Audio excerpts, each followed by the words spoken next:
നിഷ്കളങ്കർക്ക് വേണ്ടി പ്രാർത്ഥിക്കാൻ നമുക്ക് ഈ ആഗമന കാലത്ത്. ക്രിസ്തു പിറന്നപ്പോൾ ഹെറോദസ് കവർന്നെടുത്തത് ശിശുക്കളുടെ പ്രാണനെയാണ്.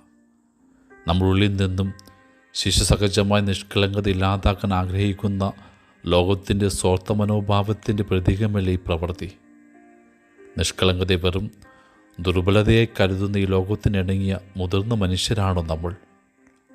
കൗശലവും കൂർമ്മബുദ്ധിയും ഗൗരവവും പ്രായോഗികതയും നിശ്ചയദാർഢ്യവുമൊക്കെ ചേർന്നാൽ ഇനി ജീവിക്കാനാവൂ എന്ന് കരുതുന്നവർക്ക് നിഷ്കളങ്കത വല്ലാത്തൊരു ഇടിയാബാധയാണെന്നേ.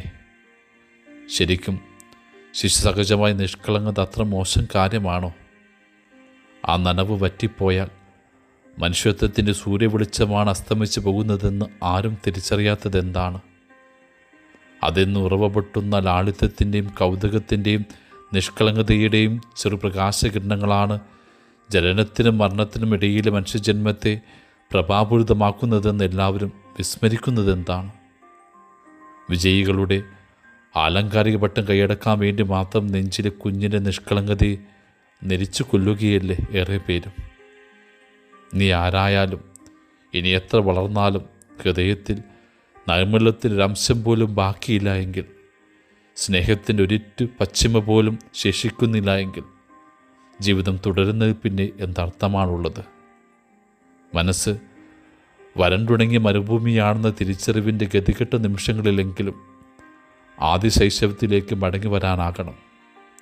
മുതിരുമ്പോൾ ഉള്ളു നിറയെ വെറുപ്പും സ്വാർത്ഥതയും ഹിംസയും വിദ്വേഷവും മാത്രമാണ് പെരുകുന്നതെന്ന തിരിച്ചറിവിൻ്റെ നെട്ടലിലെങ്കിലും ഒരു മടങ്ങുവരവ് സാധ്യമാണെന്നേ. ആദിമ ശൈശവ നിഷ്കളങ്കതയിലേക്ക്. അതിലൂടെ മാത്രമേ നമ്മുടെ രക്ഷ സാധ്യമാകൂ. ക്രിസ്തുവചനം ഓർമ്മയില്ലേ? നിങ്ങൾ മാനസാന്തരപ്പെട്ട ശിശുക്കളെപ്പോലെ ആകുന്നില്ല എങ്കിൽ സ്വരാജ്യത്തിൽ പ്രവേശിക്കുകയില്ല എന്ന്. ആകയാൽ ശിശുക്കളോട് നിഷ്കളങ്കതയ്ക്ക് വേണ്ടി പ്രാർത്ഥിക്കാം നമുക്ക്.